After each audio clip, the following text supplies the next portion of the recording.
Welcome to the Athletic Football Show. I'm Robert Mays. Joining me for this week's edition of In the Pocket is longtime NFL quarterback Chase Daniel. Chase, how you doing, man? Good. We were just talking about weather. It's currently 68 and sunny in San Diego, and you said it's the coldest day of the year in Chicago. So I don't envy your position because out here we may go to the beach later today, and it's going to be an excellent day. I understand and appreciate that sort of lifestyle. I lived in LA for 5 years. Yeah. It made me soft, and I didn't like how the passage of time felt. A year would end, and I would have no markers for time moving. Yeah. So I would just wake up every January 1st, like, I can't believe another year just went by. So I feel like the life I live now is hardier. I understand time passing and can sense it. And this is a very important thing for me. I made a joke about this on the internet earlier today. I want to dress like a 1920s Irish fisherman as often as I can throughout the year. So this weather gives me a chance to do that. I want the thickest, heaviest cable knit sweater I can find. Looks like you're wearing it right now. This is actually much lighter than the one I had on earlier today. I swear to God. I had a much thicker cable knit sweater on earlier today. And I just some like thick pants. That's how I want to live. And I can't do that if I'm living in LA.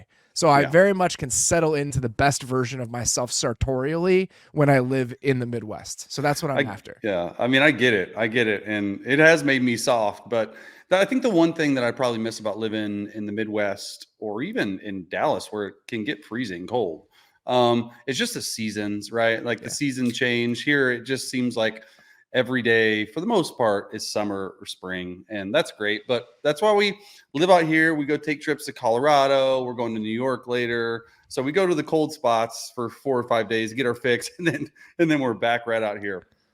I don't like doing holiday stuff when it's warm. To me, that's just weird. We last couple weeks ago, we spent a Saturday. We went out and bought a real Christmas tree for the first time in our new house, got it home, put it in the stand, watered it. We had Christmas music on. We're putting the ornaments on there. I go outside. I put up all of our garland and lights all around the house. If I was doing that when it was 70 degrees outside, it would feel so weird to me. I just want to sit and be cozy and have a warm beverage of some kind on the couch with my dog with a Christmas tree in the background. And you can't do that when it's 81 degrees. It's not possible. Yeah, it sounds really cozy, and that's why we go with the fake trees. We have a couple fake trees that we put up, and I'm just like, the tree's gonna die in this heat. Like, there's no reason to even. So we just made the investment. We got some fake trees. Usually, my wife decorates the trees. I decorate around the house. Now we do have. I'm staring at it. We do have like real garland hanging over our front door. So we splurged on that and some in our house. But other than that, it's all fake. Okay. We're getting toward Christmas, and that means the NFL season is definitely coming into full view in ways both good and bad. Some teams, their season has come together in the way that they wanted it to. Some teams are out of it. And one team I did not expect to be in that latter group as we talk on December 13th is the Los Angeles Chargers. But here we are. News comes out yesterday. Justin Herbert is now on IR, out for the season after having finger surgery. The Chargers season is over. I thought Daniel Popper, who covers the Chargers for us, did a really good job with his piece today, just talking about how the Chargers have found themselves in an unfamiliar place in the Brandon Staley era, and that's irrelevance. Even if there have been frustrating moments, even if they've fallen short of expectation at times, they've always been in the conversation. They were either playing for their playoff lives in Week 18 against the Raiders or playing in the playoffs last year, even if it ended horribly. And now we're not even midway through December, and their season is done. So in your mind, where does this Justin Herbert injury not only leave Justin Herbert, where does this leave the state of the Los Angeles Chargers right now? Well, I mean, it's just they're going to have to start fresh, right? Like that's the number one thing to me. They're not relevant right now, and that's the biggest thing that I think. You go back and I'm like, man, that's right. That was 2 years ago that we were playing. We just needed to tie the Raiders in Las Vegas, and that was the craziest game. I think we completed like 8 fourth down, or we got 8 fourth down conversions in that game, some NFL record. And then last year, put it together toward the end of the year, win a lot straight, and then we go to Jacksonville, lose that crazy game.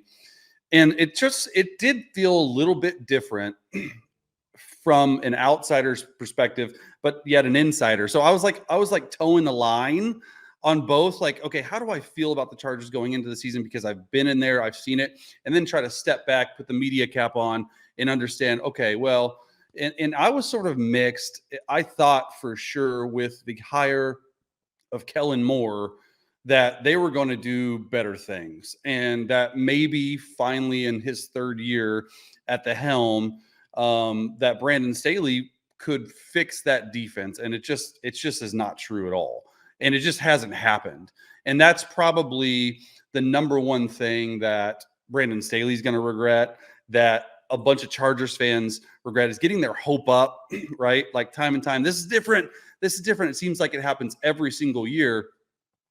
And look, with Justin, I think it's an interesting conversation, and one that with Justin, I just think that he needs a little bit of a reset. Like obviously, like when he broke his finger and he went in, like to the training room, like everyone knew that he was probably done for the season. Like when you have a finger injury, like first of all, he had one on his non-throwing hand. He played through it. Just wasn't the same.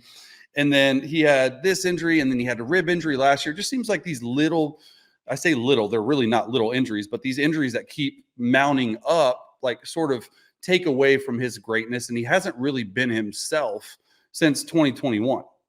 So that's 2 full years of going through, trying to fight through injuries, trying to make it right. And I think he played at times when he was healthy in this Kellen Moore style offense. Like I thought he played really well. And so that to me is the biggest thing, is just like take a step back. Like, look, I love Brandon Staley, but the chances of him being there next year are slim to none.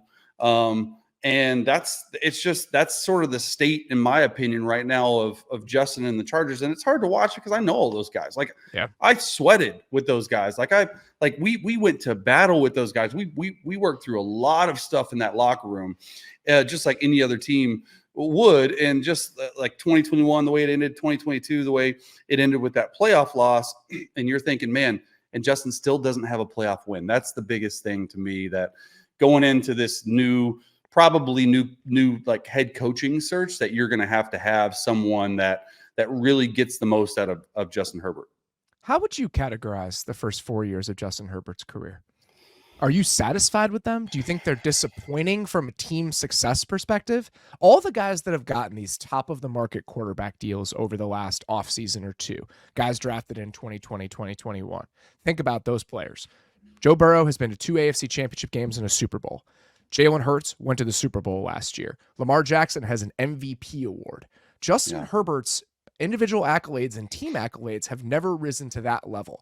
I think he's a very good quarterback, but I'm curious, as somebody who has seen this up close and is looking at both him and the Chargers from a bubble outside of what I'll call like football hipster internet, which I think is sometimes too insular and we can't see beyond ourselves. Yeah. You may not be the right person to ask for perspective on this because you might be too close to it, but how would you characterize both who he is as a quarterback right now, and how would you put into context what the first 4 years have looked like when you compare it to the other guys who we've no-brainer given those contracts to? Yeah, I wouldn't go as far as saying it's a disappointment, right? Because it's not. He won Rookie of the Year 2021, had a heck of a year under first-year offensive coordinator Joe Lombardi. And then you look at the last 2 years. So half of his years in the NFL he's been hurt. Like he was a lot more injured and hurt than people like thought in 2022.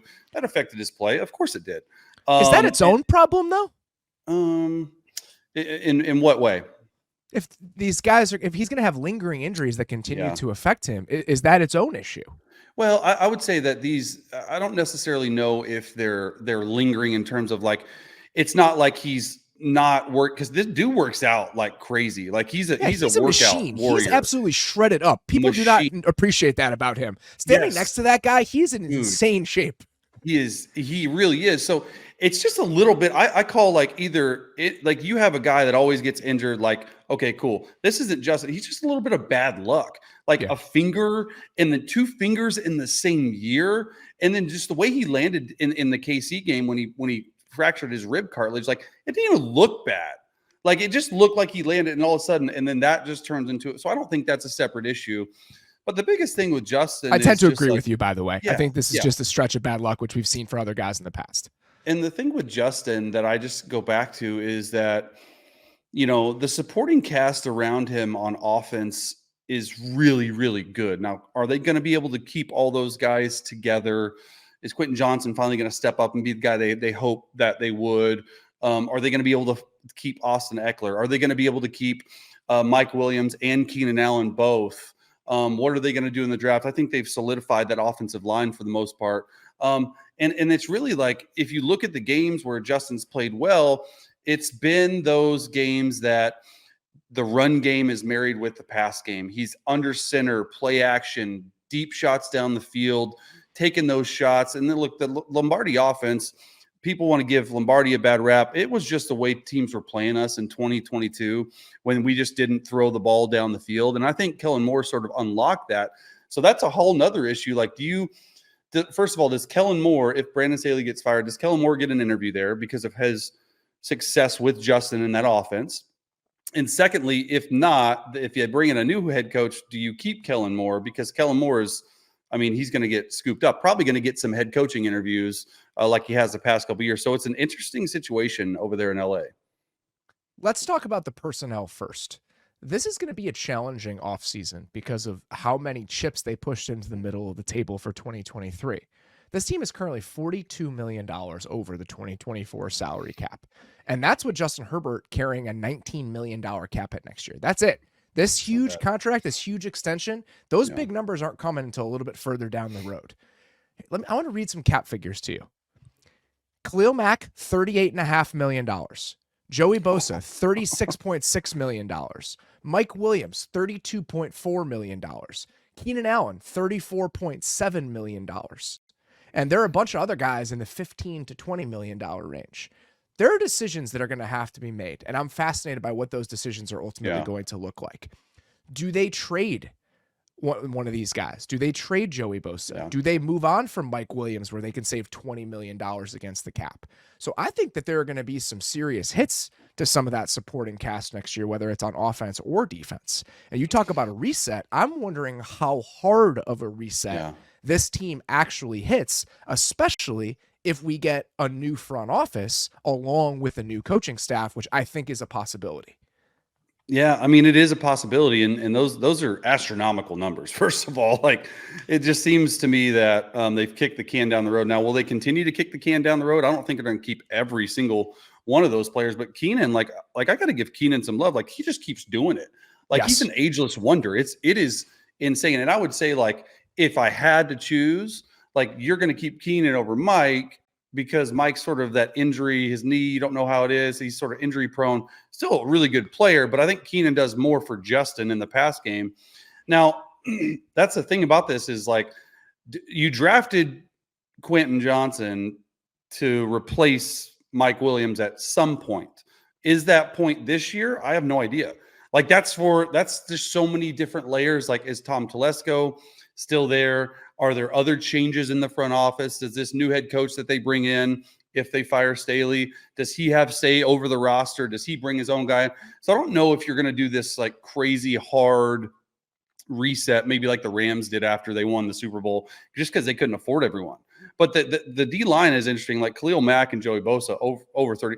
Like, I think you keep one of those guys, but like, how do you get rid of Khalil Mack? Like, the dude is after the season that he just had. Like, yeah, you got. I feel like there's certain ways that really good GMs, really good front offices, they maneuver the cap, right? And do you want to just keep kicking some? Do you want to do a restructure where, hey, let's just run this back maybe one more year, figure out who we're going to keep, figure out a good nucleus? Because I felt like for the most part, they drafted pretty well the last couple times. So it's a fascinating. Like, it's probably one of the most fascinating things that I'm going to be watching this offseason is, one, if Staley gets fired, who gets the job? Two, does Telesco make it through? And three, what do they do to build around Justin?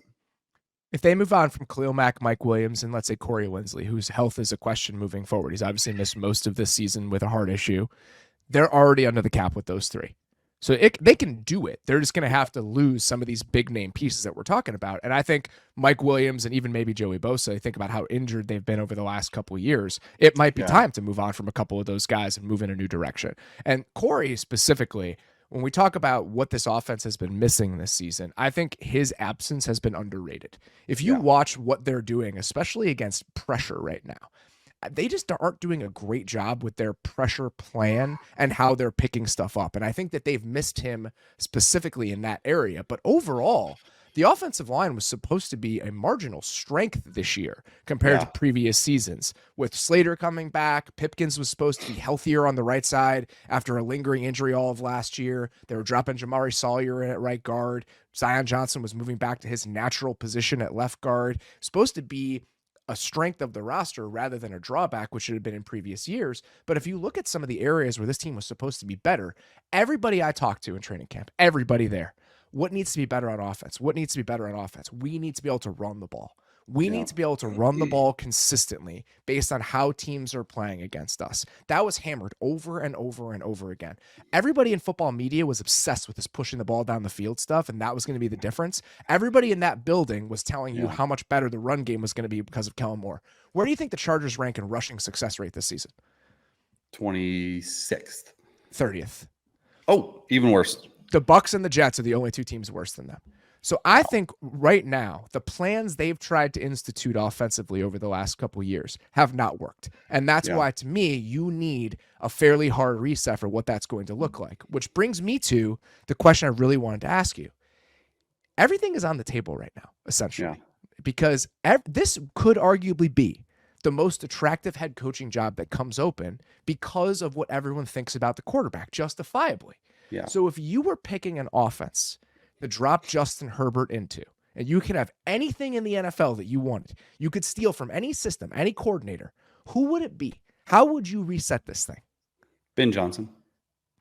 That's an easy one to me. And I do agree that this will be the most attractive for a lot of reasons. The main thing being the quarterback. I think they have good pieces defensively, just not the right scheme. Okay.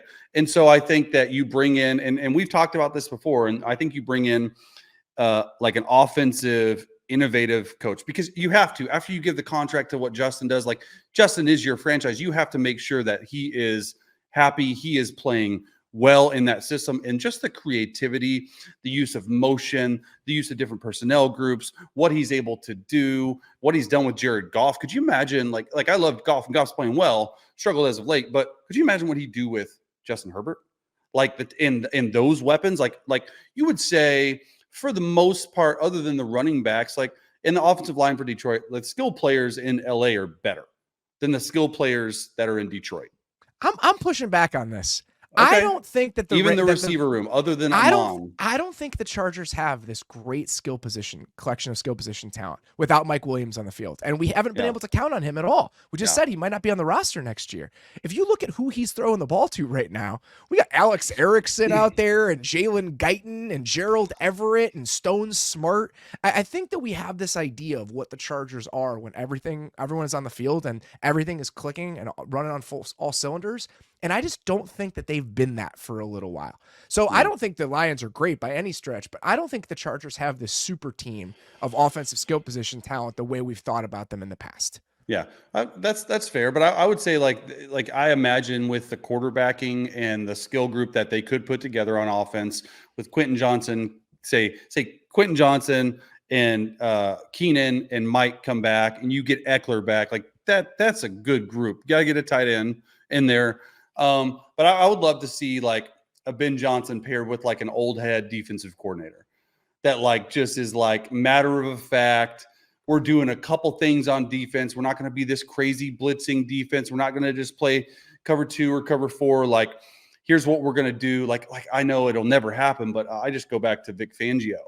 Like I just have enjoyed my time so much with Vic and learned so much about Vic and just how steady he is as a coach and what he's been able to do. And they paid him handsomely to go down in Miami. And you can tell they're playing a lot better this year than they have in past years. But yeah, give me like a Ben Johnson mixed with an old head defensive coordinator that just like gets it. And I think that if you surround Justin with enough of the right pieces and you have an organizational reset, it really is like a fascinating, because they could go a lot of different ways. They could go just for a straight up like full on rebuild.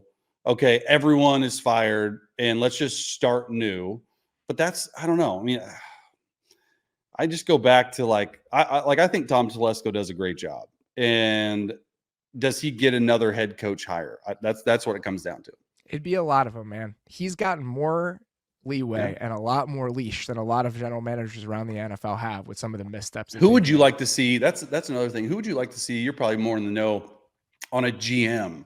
Like if Telesco were to go. I'm not like the right person to ask who's about out that. there. I have a much better sense of the coaches than I do about the general manager candidates. I don't know who I would hire to run the thing. From the coaching side of it, I get Ben Johnson. Why don't you try this one on? What about Ben Johnson and Dennis Allen? Yeah. I mean, what Dennis has done, but he's not getting fired after 1 year. It's been 2 years. It's been 2 years. If they don't win the division this year, I would not be surprised. They're going to win the division at 8-9. Watch it. They're going to get into the playoffs at 8-9. That'd be the guy I would throw in there. Is like the guy who's got a ton of experience. He's had a lot of success as a defensive coordinator. Here's what I will say offensive system wise. And I came to this yesterday when I was rewatching the Chargers Broncos game and just getting so frustrated watching them throw a quick game with this guy who has a bazooka attached to his right arm over and over and over again. I want to see him in the 2021 through 2023 Los Angeles Rams offense. I don't want to see another three-step drop for the next 20 years of Justin Herbert's career. I don't. I just don't care about it anymore. And if you look at the numbers, I was looking at Sports Info Solutions yesterday because I was like, am I crazy? Matthew Stafford has the lowest number of one or three-step dropbacks in the NFL among full-time starting quarterbacks this year. When you have a quarterback like that, I want him to either be pushing the ball down the field or something off of play action. I don't need. They're heavy play action, right? Yeah, like heavy. I don't need it. Yeah. So that's what I want, and I think Ben Johnson is smart enough and malleable enough where he's going to incorporate a lot of it because he doesn't come from one schematic background, right? It's pretty similar though. If you watch it, like 21 through 23, they're pretty similar in how they are always jet sweep motion. They're heavy. I bet if you, I don't know, we didn't probably come prepared for this, but I know for the fact that the Rams, since their bye, have been like the heaviest under center play action team in the NFL. Like I'd imagine that LA, I mean, Goff is under center a lot. Like I think that's what Justin is. I think so too. I think, and if you're in the gun, can it be a more heavy 7-step drop back concepts from the gun sort of offense like we've seen from the Rams over the last couple of years? Because I'm sure that people who look at Justin Herbert and his record and only listen to all of us who keep saying, I promise you guys, he really is really good. I swear to God, he's a really good quarterback.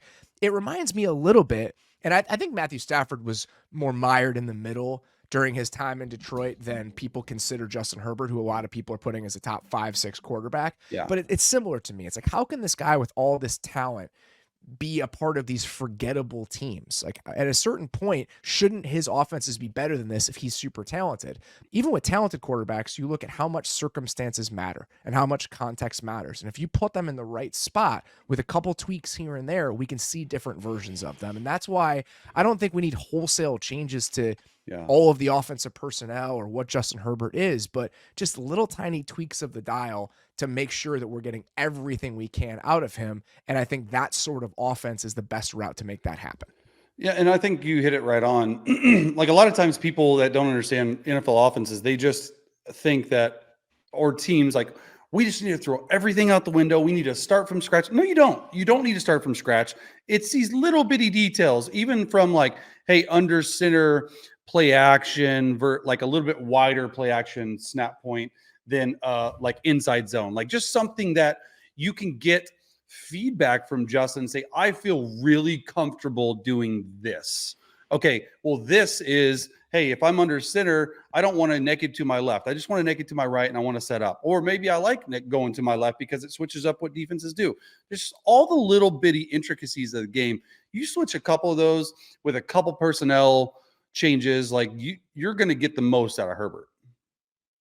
Ben Johnson, Dennis Allen, and I'm calling Mike Munchak and just being like, hey, you want like $3 million?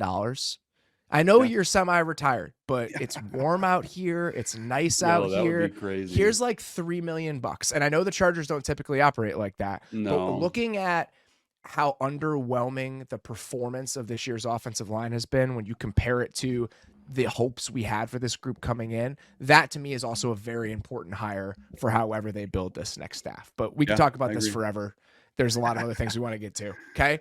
Another quarterback who's facing a pretty uncertain future here is Justin Fields, who finds himself in a fascinating situation, both over the final 4 games of this season and then the next 4 to 5 months. I want to start with resetting where you think Justin Fields is right now since returning from injury against Detroit a few weeks ago. What have you seen from him that's maybe kind of caused you to rethink how you see him compared to other quarterbacks in the league? Well, one, they're winning, right? Like Yeah. that's the biggest thing. They're winning. And number They've two, won he's 2 not. games in a row. Yeah, That's a it's lot. huge. That's a lot for Yeah, us. I mean, and yeah, that is. And as crazy as it seems, I don't mean to give you extra hope because I know you're a huge Bears fan, but you guys are 1 game out of the playoff race. I know. And you still own the 1 and the 5 pick. Like best of both worlds right there, dude. That's amazing. That's why I don't care if they were to make the playoffs and stumble in and they're picking 18th. I know that's not the ideal circumstance. It's probably not worth it. But owning the number 1 pick, no matter what happens with the Yeah. Bears pick, is a very Yeah. nice place for all of this to land. Yeah, and I think with that, like, okay, so he's winning. He's not taking the sacks that he was early in his career, or even the first few games of the year. He's getting the ball out. He has a plan for every single play. And when that whole soundbite came out of like, oh, Justin, why aren't you pulling? Like, he's like the coaching, and he had to come like that whole crazy, like how people thought he was throwing coaching under the bus, but in reality, I think that he was thinking too much. He was being overcoached. A guy like this that makes plays with his legs, that makes plays with his feet, like you can just see Luke Getsy finally saying, okay, it clicked. Like, here's what we need to do with Justin, get the QB run game going. Let's give him half field reads or pure progression reads. To me, that has changed drastically in this offense. And he's played a lot better. What were they doing? What were they doing in terms of progressions that you think was overloading him? Well, I think there's 2 things that I think may have overloaded him. And I say may because this just looks like he was operating slower than what he does now with this new sort of schematic scheme they're running.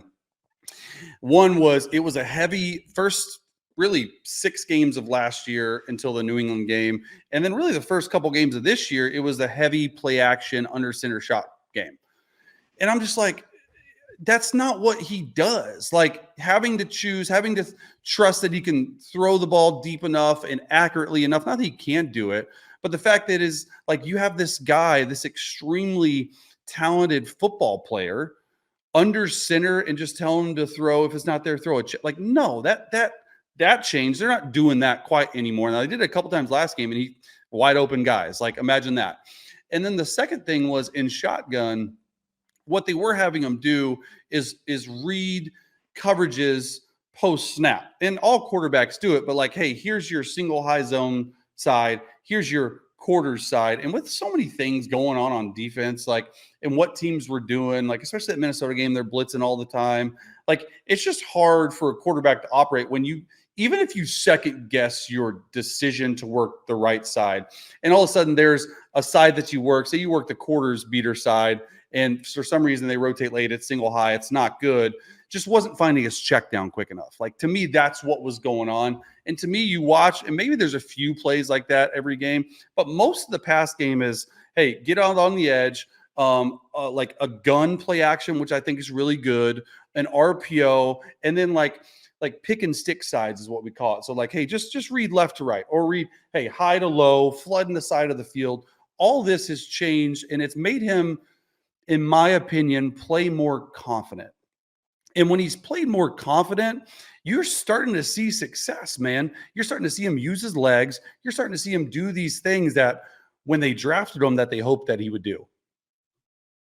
It's funny that you say all this because I think that departure from pick a side based on the coverage to pure progression reads, that's a league-wide thing that's happening. I think a lot of teams around the league are saying, fuck the coverage because we don't know what it is. No, that's the hard. nature of NFL defense at this point, is that defenses are trying to make it so much more difficult to pinpoint that stuff pre and post snap that I think smart teams are saying, I don't care what the coverage is. We got all-purpose plays for whatever you're trotting out there. So I think that's a lot of young quarterbacks to play a little bit freer across the league, not just Justin Fields. And I'm with you.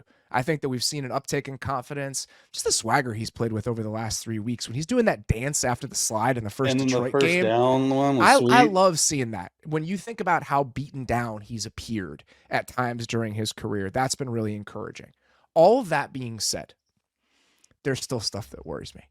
there is still stuff that worries me this deep into his career. If you go back and really watch that game against the Lions last week, there are some really exciting plays. The guy is unbelievably talented. He is a supernova of physical ability. Yeah. But the timing still concerns me. He's late on stuff. He's holding the ball a tick too long, way too many times. And I'm not talking about 1, 2, 3 times a game. I'm talking 8 to 10 plays last game where he can just let it rip a little bit quicker. I agree.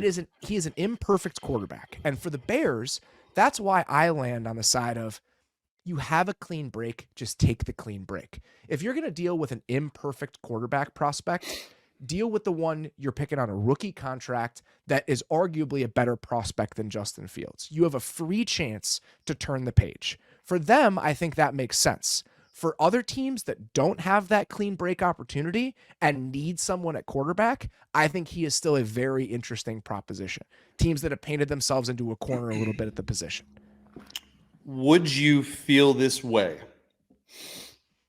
if the Bears went to the playoffs and somehow, some way won a playoff game?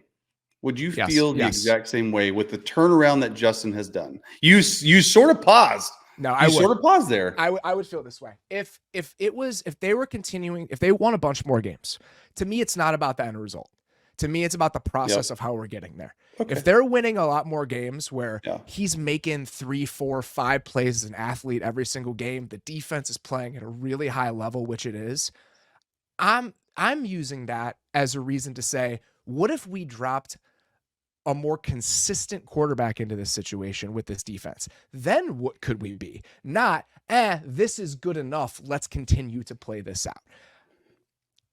That's where I am. Yeah, right that makes sense. And honestly, like I've said it before, I'll say it again. Like, I'm so glad I'm not Ryan Poles, because it's such an interesting predicament he's in. I say predicament. Look, you got the 1st and the 5th pick.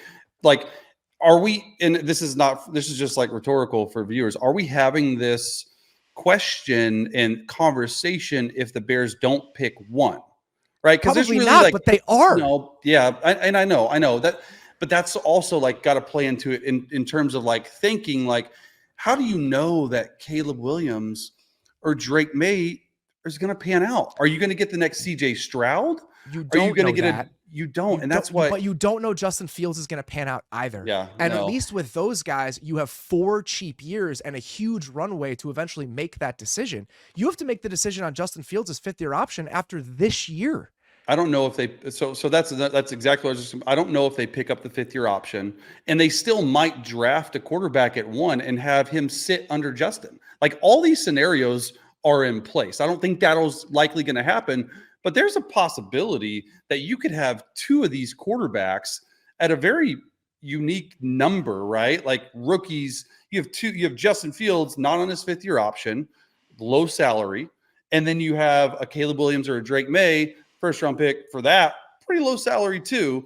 So say you have $25 million between 2 of these guys, and eventually, if you can get some trade compensation, like, probably going to take it. But I still think that what Justin is doing right now, maybe not for the Bears, he's playing himself into another contract, bro. Like, so that's why I wouldn't hang on to him. That's why I wouldn't. There are 2 things that I would weigh with the keep Justin on the roster with the number 1 pick. 1, I'm sure he has big fans in that locker room. The style of play, what he has brought to that team, he's played his ass off. Removing that Justin faction and new quarterback faction, potential tension in the building, I would do that if given the chance, because I do think that's worth considering. 2, I think he has real trade value. So if he's sitting on your bench, if he keeps playing like this and keeps showing some of these flashes, I think there's a chance that his highest peak value is at the end of this season. Sam Darnold went for a 2 and a 4 in the following draft when he got traded to Carolina. Sam Darnold, during his time as a starter with the Jets, was the worst starting quarterback in the NFL. Truly. If you look at every single metric, he was the worst starter, and he went for a 2 and a 4. Justin Fields, if you were to pick up his 5th-year option, and if you traded for him, I think it might make sense to do that, it would be 2 years, $24 million in 2024 and 2025. It's like 2 years of base, $2 million of base salary next year. It's cheap. 22 base salary the following year. That's $12 million over 2 years. That is dirt cheap for a quarterback with potential if you are the acquiring team. I would take that swing if I were one of these teams that didn't stumble their way into the number 1 overall pick like the Bears did. Just because the Bears shouldn't keep him in my mind doesn't mean he's not a worthwhile option for other teams that don't have this sort of option. My pushback on that a little bit is like, what happens if you take the number 1 pick and whoever it is, right? It doesn't matter. It's a quarterback. And you, during the draft, trade Justin, because I agree with you, his trade value, right? Like at the end of this year, the way he's playing, it's going to be at his highest. You're probably going to get something similar. I'm glad you said the Darnold thing, because I think that's very similar for what you would get dirt cheap. But what happens in the year of the backup quarterback this year? What happens if your number 1 guy gets hurt? You're back to square zero as a Chicago Bears fan. When you've built up the roster around you, we could play what ifs forever, but this is a legit question with how many quarterbacks are there. So like, I do think teams, maybe not the Bears. I think teams will continue, especially after this year, when you've seen over a third of the quarterbacks get hurt and injured and big name guys, they're going to put more of an emphasis on backup quarterback. And with Justin's contract, without picking up the 5th-year option, you have a pretty cheap guy as a backup quarterback. Forget all this faction. You're a grown man in the locker room, dude. Deal with it. Here's what we're doing. That's what I would tell the guys if I'm the front office, because you get the best of both worlds. You draft one, you keep Justin, you have a legitimate backup quarterback. If you do think that you're going to win right away with a rookie quarterback, a la Houston Texans, CJ Stroud.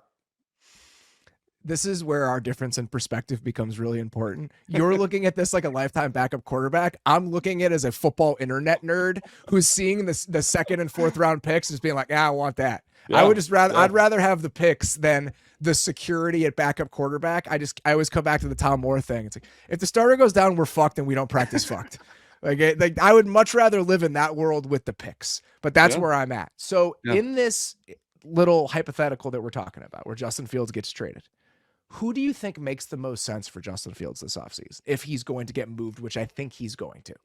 I mean, an offense similar to what a Jalen Hurts is running, right? And you look at Indy. Well, Indy's not doing it. They got Anthony Richardson, right? Like that's not happening. So honestly, I haven't even thought about that, but it has to be a team.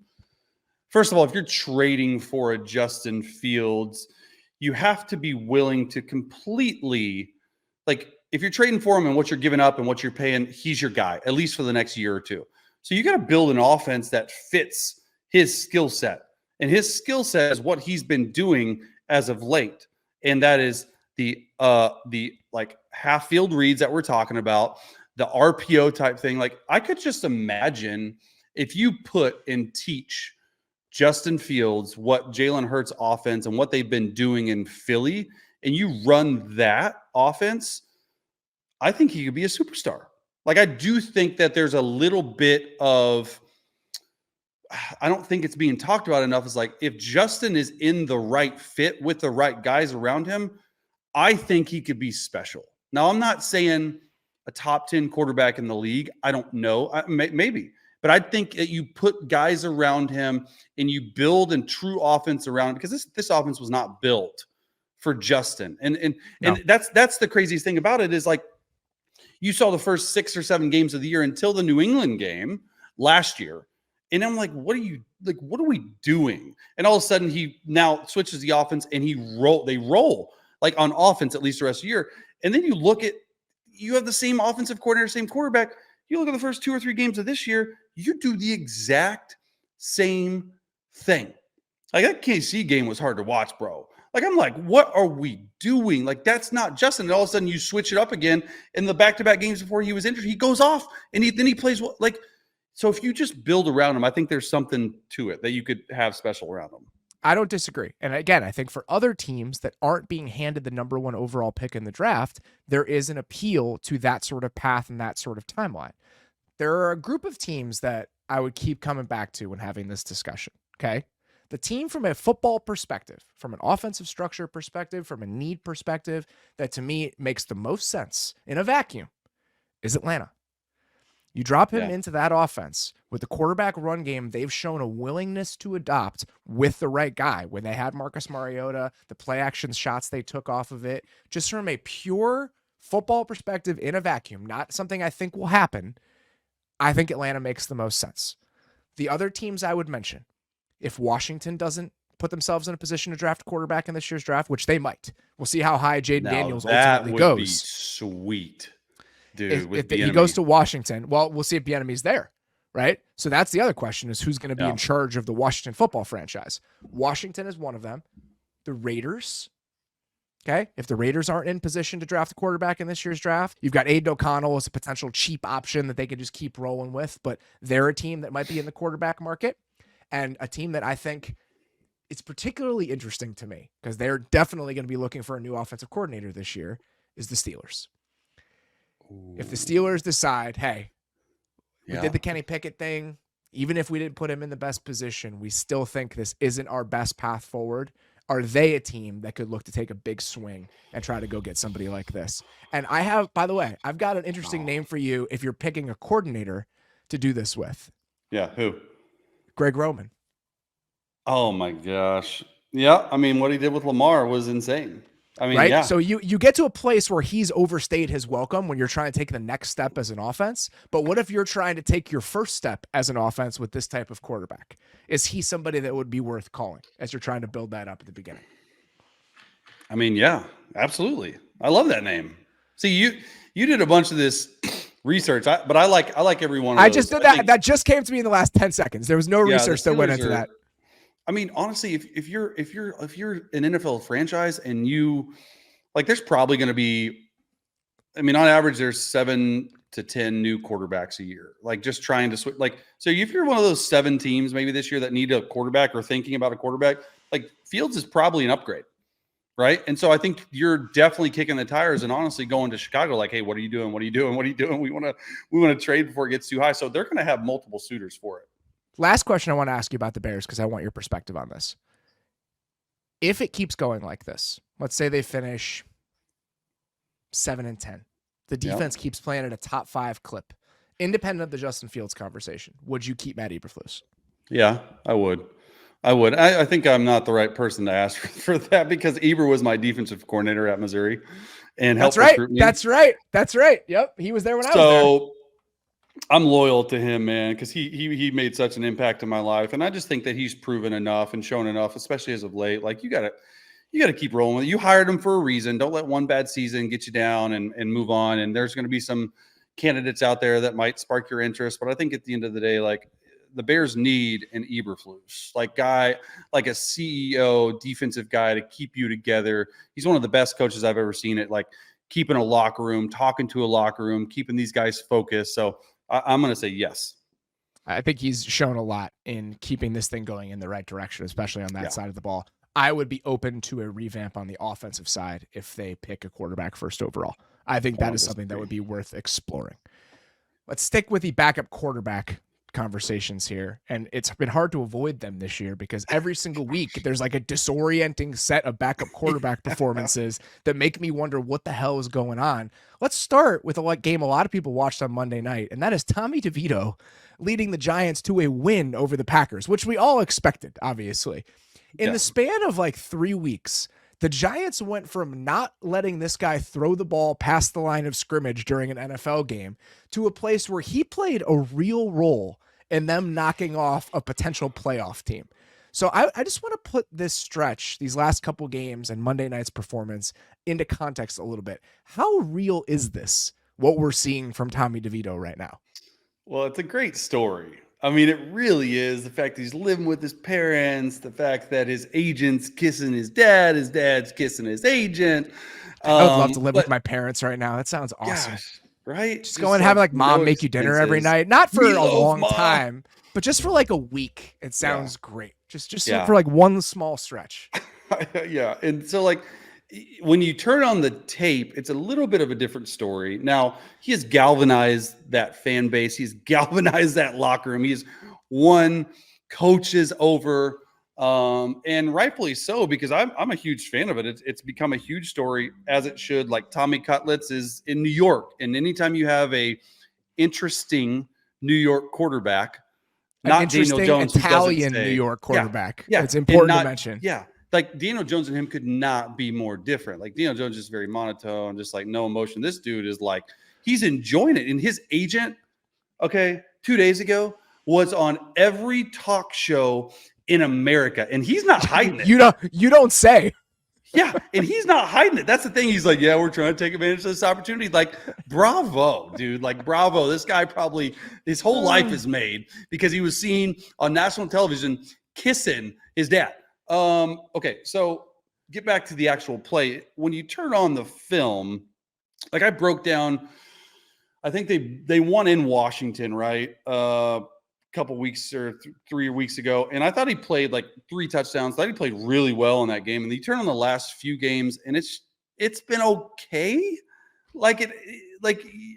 Yeah, he made some plays, and when he needed to make some plays, and the 2-minute drive, that route by 17 was just so dirty on the corner route. Like that guy has real juice, by the way. That dude is getting him back. He has really given a lift to that offense with the ball in his hands as a route runner. I wasn't sure what he was going to be coming out of Kentucky. He had that 1 year. He's undersized, but he makes a difference when he's on the field for them. And him missing all the time that he has, you notice that. We're talking about Wan'Dale Robinson, by the way. Yeah, Wan'Dale. I mean, he's had a heck of a past couple games. They try to get him the ball a lot more, and I think like, look, he's doing what backup, and really he was a 3rd string quarterback to start the year. He's doing what you want backup quarterbacks to do early in the year, like don't lose the game, right? So he's managing it really well, and then he's unlocking like his legs. Like I didn't know he could run like that.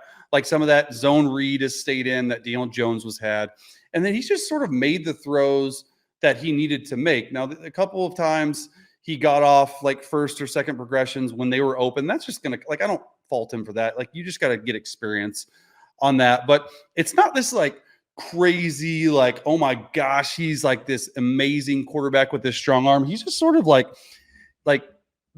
playing with swagger, playing with energy. And that sometimes needs to happen when you're so used to like this sleepy old offense in New York that you just don't have any like juice. He's bringing the team juice, and that shouldn't be discounted for. Like he still is playing really well. And obviously like the coaching staff last week was like, hey, we're not going with Tyrod.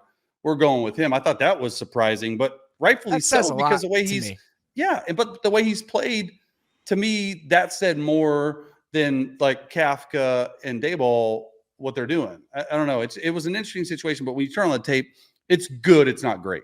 The biggest thing he did on Monday, that it was a departure from what this team has dealt with for a lot of the season, is that he was mitigating pressure in the pocket with his mobility. I think they had 13 pressures, the Packers did during that game. He did not get sacked one time. No sack, that being said, he's gotten sacked a lot in some of these other games. So it's not as if this has been a consistent thing for them. But on Monday, his ability to get out of some of those situations and then what he did as a runner is a huge reason that they won.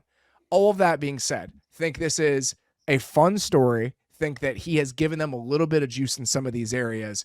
I'm not sure when this thing turns back into a pumpkin, but I think it might happen sooner rather than later. Well, and then yeah, I'm glad you said it, not me.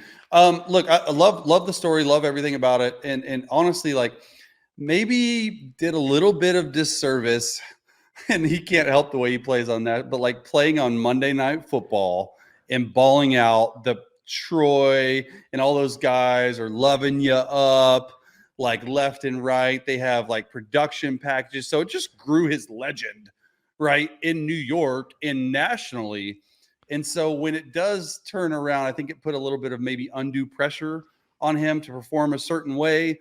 Now that's great. Now I'm sure they've got some endorsement stuff from it. Awesome. But yeah, I tend to agree with what you said. What I will say though, is that this has caused me, for I think the 3rd time in the last 6 months, to sit back and reevaluate the way I'm looking at this Giants staff.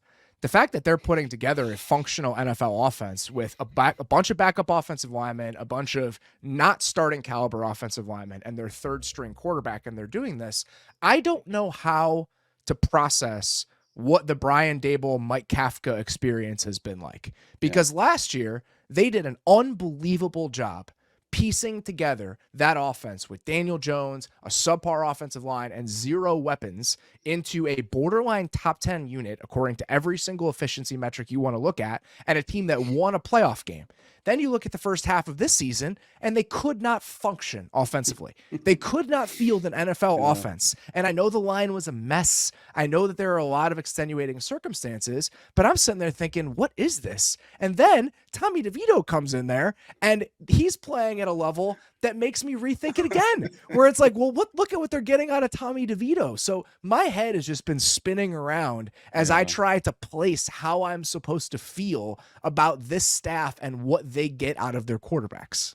Yeah, I mean, it is an interesting road traveled starting back from last year with Dayball and Kafka and what they've been able to put on the field. Because last year they won a bunch of like close games, right? It could have been the complete opposite, but they didn't.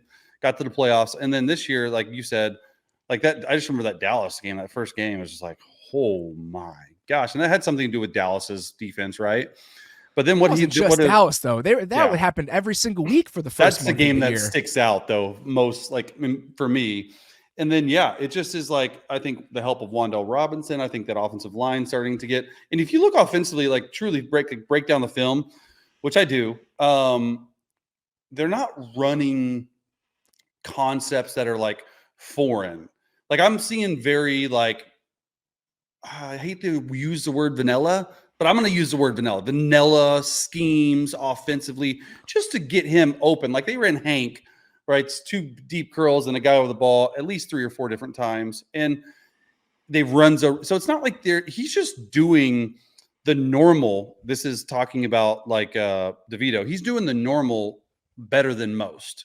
And so he's not like doing this like crazy throw the ball down. Like he's hitting a corner route in that big play to Wan'Dale to get him into field goal range. Like, yeah, you should hit like he's making the plays that he should, but he's galvanized a franchise and really a whole fan base and the nation with it too, which has been really cool to see. It's been a fun story. Somehow Tommy Cutlets is playing out of his mind right now and still might not be the best backup quarterback story in the league, because Jake Browning has not just been a feel-good story. Jake Browning in his first 2 starts in his last 2 starts has been one of the most efficient quarterbacks in the NFL. Okay. He's completing 82% of his passes over the last 2 weeks. He is second in EPA per dropback among quarterbacks who started the last 2 games. What is happening here? And can this keep going where we think the Tommy DeVito thing might run out of gas? I do think this can keep going because I trust what Zach Taylor and that offensive staff have done the past 2 games and what they've shown to sort of pivot from what Joe Burrow with an injury did to Joe Burrow getting back and a healthy to now what Jake Browning does, because I think there was just a little bit of a feeling out phase between Zach Taylor and Jake Browning on like, hey, what does Jake Browning do well? Like, let's go back, let's study some tape in Washington. Let's go back and really look at the first couple games that he's played, maybe some preseason tape. And they're just putting him in a position to succeed. It also helps that you have Jamar Chase Brown, like Joe Mixon, like all these guys, T. Higgins, like it helps. It helps tremendously. And I think what Jake is doing is he's doing some things that are expected, but also making the big throws in the big situations that maybe I didn't expect he would. Like totally different story than Tommy Cutlets, right? Like they're pushing the ball down the field. He's getting more comfortable in that scheme. He's had 5 to 6 weeks as the starting quarterback in practice. I can't tell you how much of a difference that makes in practice when you're with the center, when you're with the starting receivers, when you're finally throwing to him, you're getting the timing down. And then that whole thing that we talk about all the time is quarterback confidence, right? He's built his confidence up and to show, hey, I can play in this league. I can play at a high level, and I'm going to continue to play at a high level. It's been fascinating watching the recipe of their offense in a post-Joe Burrow world. And some of these numbers are influenced by Burrow being hurt over the first month. But even after the bye, when he came back and looked healthier in that Arizona game, the Bengals were using play action at about 23% of their dropbacks. That's middle of the league, essentially middle of the pack, much higher than it used to be under Joe Burrow. So you saw the next stage and the next bit of evolution from who the Bengals wanted to be. With Jake Browning in, they've cranked the dial. So over the last 2 weeks, he has used play action of 33% of his dropbacks, which is the second highest rate in the NFL. They are doing so much more with play action and the screen game than they ever did with Burrow. Yeah. And that staff, again, deserves a lot of credit for saying, okay, we have this guy, we have this set of skill position players. How are we going to win the football game with this quarterback and the players that we have now. And it's not running the same offense we used to run with Joe, because what they did with Burrow is they catered it to how he wanted to play. Now it's catered to maximum quarterback efficiency when you don't have a supercomputer back there playing the position. And they've done such an incredible job of tailoring it that way. It's funny because some of these teams that rely on play action and live off of it, they're pushing the ball down the field as a result. The Bengals are averaging 6 air yards per attempt on play action. It's all little tiny slash and dash stuff over the middle of the field, but it's working extremely well. So I do think even if the runway isn't a full season or isn't going to be, Jake Browning isn't always going to look like this no matter where he lands in his career, I think that this version of it for at least the next month might be able to continue at like 70% of this pace. Yeah. That would not be crazy to me. No, not at all. And count me as surprised. Like the Jacksonville game that he played was just like once in a lifetime, like going down, potentially beating they could have been the number 1 seed, Jacksonville, if they would have won, like all that stuff, super high completion percentage. And he comes back and does it again, not to that rate, but I'm just like, man, okay, there's something to this guy. There's a reason that he's sat behind, watched Joe Burrow, that he's learned this offense, and he's just taking advantage of the opportunity, right? Like that's what I like to remind people is like when you have an opportunity as a backup quarterback, especially a backup quarterback, most important position in sports, you better seize that moment, man. Like you better seize that opportunity because 1, you've been waiting your whole life for this moment. 2, it's going to set you up for some really nice paydays down the road. And 3, it's going to let you stick in the league, like all that stuff. And I just think that's the story to me is like, man, it's an awesome story, but like, it's just another like story that is not talked about enough. It's like, you're just seizing the moment. Like people tend to forget, like it's a backup quarterback. You don't get to play. You don't even get to practice with the ones. You don't get to practice the offense.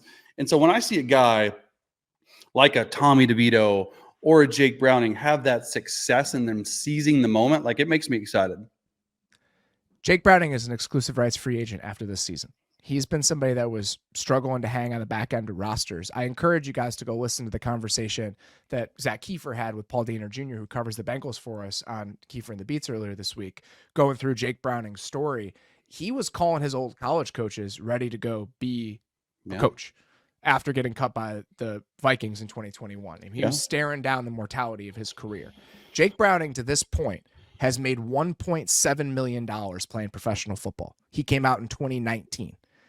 Based on this, he may make $1.7 million next year playing professional football somewhere, whether it be in Cincinnati or somewhere else. And for somebody like that, that is life-changing amount of money. Well, even the original double his career earnings in a year. Well, even the original tender next year is going to be like $2.5 million, which I can imagine that they would do. So he's going to make more than that, which is crazy because for sure they're going to keep on to him. Now, it's the question is like, does a team have an offer sheet that they want to sign for him? Probably not, but like he still is going to make a ton of money, have another year, and then go be a free agent and hopefully make a lot of money. The last question I want to ask you about this: why do you think some backups fizzle out after a couple of strong performances to start off when we see them? Josh Dobbs being a good recent example. The Vikings are going to Nick Mullins after Josh Dobbs was one of the stories of the season for a good chunk here. And I don't necessarily blame them based on the way that he's played over the last couple of games. So why does this happen where some backup quarterbacks just run out of magic after 3 or 4 starts? Yeah, I think the biggest thing is that when a backup quarterback goes in and they haven't practiced or they haven't really practiced the game plan because they don't get any reps during practice and maybe a starter gets hurt or a short week and they go in and ball out a la Josh Dobbs, you tend to not think and just play. And you just throw to the open guy. Yeah, you know the offense. Yeah, you know this. There's no really reps to lean your head on and be like, hey, this is what it should feel like, but it's not. So you're not overthinking. You're just going out there and play. And at least people I've been around, and with the Dobbs thing that I think could probably make a little bit of an issue as you continue to play more games, your amount of plays that you've run continue to go up. So your mind thinks, hey, this is a certain way it should be, if that makes sense. And when it isn't that way, sometimes you can overthink it. And when you overthink it, then you're not playing and you're not playing in that free state, if that makes sense. It's hard. It's really hard to explain, but I hope that makes sense. Like you almost like, at least for me, like I know when I'd have a full week of practice or a couple weeks of practice together back to back with the ones, I would almost overthink things. And rather than just like let it fly. Like, yes, you have to prepare all this stuff, but there's also this thing of like clouding your judgment and clouding your mind. And I think for the most part, when backups do fizzle out, that's probably one of the few reasons that is. Last backup quarterback thing I wanted to hit here. Joe Flacco has really lifted the Browns. Their offense looks different with him back there than it has with pretty much everyone not named Deshaun Watson so far this year. What has stood out to you about the way that Joe Flacco has kind of lifted this offense over the last couple weeks? Well, just the fact that he's 38 years old slinging the pill, man. Like the arm strength looks like it's gotten stronger. But obviously like the number one thing is like the arm strength, under center play action shots at Stefanski is dialing up, that run game. Like that's what's crazy to me. And I know it's in the rundown, but I'm gonna say like, how was he not part of the Jets call list when Aaron Rodgers got hurt? Forget about what he's doing with the Browns. Like the Jets went all in, and Flacco knows people in that he like was there last year. And yeah, it's a new offensive coordinator. I know you want a guy that knows the offense. Flacco's pretty smart. Like he can learn an offense. So the fact that he was sitting on the couch, and we've been talking about it on another podcast to do since Aaron Rodgers got hurt. Like, why is Joe Flacco not on the team? And the Browns released this little thing on Twitter of like Flacco hyping him up. I'm like, dude, you've been there 2 weeks and you're already like, it's a good story, bro. But they're using that under center play action. He's making a few dumb mistakes, and him in the mic'd up, he's like, all right, I need to stop making those mistakes because he hasn't played, right? He's only practiced 2 full weeks. And I just think that like this gives Cleveland like real juice. Like if their defense can travel on the road and play somewhat decent because they're amazing at home, like they got a shot to get in this thing. Your experience with this is a little bit different because Breeze had almost like a degenerative shoulder condition. So at a certain point when he was getting up into his late 30s and early 40s, it was going to fall off a cliff. We all heard the story a couple weeks ago. How he's throwing with his left hand now. Yeah. That's a slightly different consideration. But with some of these other guys who just have generational arms, what Joe Flacco does, by the way, Joe Flacco was a first-round pick 15 years ago. It's important to remember. Yeah. That guy can sling it. How long does this last? Like if you were like throwing the ball around with Marino in the yard right now, do you think that he could just still rip it at like 55, however old he is? Probably. Yeah, probably. I mean, it's all like you got to, first of all, Flacco's been like super healthy. He's gotten a lot of time off, a lot of rest. And with guys like arms like that, like I don't think you lose it, dude. Like I've been around some like dudes that are 50 and still slinging it. So like Brady could still sling it, right? Like I think you saw like one of those things that is the rare air when you knew the time was ending in Denver was Peyton Manning. Like his arm got, like you could tell and you could see it go down the hill. Same with Breeze a little bit. Like you could see, but with Flacco, like I think he could play a couple more years and still like sling. I mean, because you just look and they're throwing the ball, they're chunking the ball, and he is just like perfect deep ball. So pretty. Yeah, it's been so much more interesting and just engaging to watch that offense with him back there. And he makes them so much more dangerous come playoff time, in my opinion, just because the volatility with him pushing the ball like that combined with that defense, it just becomes a more real combination to me in terms of what they could potentially do in a playoff game with him back there. All right. That is all we've got. We have a couple other conversations I want to get to that we're going to hit next week that we've been putting off because I'm getting too deep into the Justin Fields and Justin Herbert parts of this. But as always, guys, sincerely appreciate everyone listening. Sincerely appreciate the time.